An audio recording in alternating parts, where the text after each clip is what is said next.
Sumimasen. Tatay. Daijoubu desu ka? Daijoubu. O naman ang gustong sabihin yung kantong Nagawan na siya sa ingaran mo. Oo, yan natin. Sa ingaran mo. Oo nga raw ng God. Ha? Oo nga raw ng God. Ungawan mo ng God. Ana tayo Andres ka? Watashi wa Kairo desu. Oo. Anata wa? Arigato. Ha? Arigato. Arigato. Arigato. Ay, salamat. Salamat. Oh, eh, ako maski nagpirangal doon sa Japan, nakakukuha ko sa kayo. Sugoi. Galing. Ibig sabihin. Nabigla Tama. ako. Tama. Binata pa, natutunan niya. Bigla ako tinanong na gulat ako. Ano siya? Ano daw pangalan? Ano pangalan niya? Kumain ng desk ka.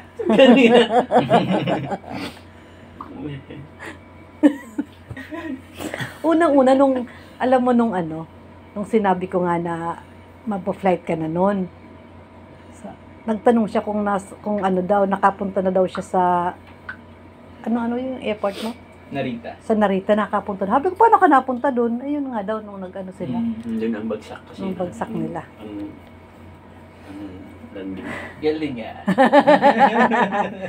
Ambog mo talaga, ambog. Lamong ambog. Sa ibang kalim mo ka ito nagtuturo. Ay, asa sa dili kong nawarangog. Ay, Galing nga. Kada, pirang na, ambog tanda mo pa niya. pinang taon. Grabe, Pinang taon na, no? Sabi ako. Tanda pa niya yung ganun pala ang meaning. Wala man lang siyang nakakausap tungkol sa ganyan. Wala siyang... Aling Ilocano, Cebuano, kuha na ko ka mga sarita. Ulan sila ka, mga narungo ko ka mga kaiba ko. Nung tumawag dito yung Oo. mama ni nanay ni Brenalyn, Mag-Ilocano ko. nag-uusap sila ng Ilocano. Okay. Mag-Bisaya ko di. Galing nga. Ang natutunan pala sa Japan, ano? Hindi, ang kinagamibiliban ako na napakatagal ng panahon niya. Diba? Binata pa siya. Alam na yung dinalis sa asset niya yun. So, wala siya nakakausap na. Wala. Tsaka wala man lang naging topic o ano na ganun. Di ba? Yung naref sa kanya, wala. Galing nga. Galing.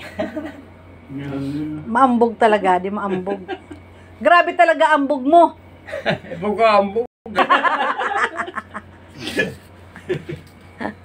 Bilang tinanong.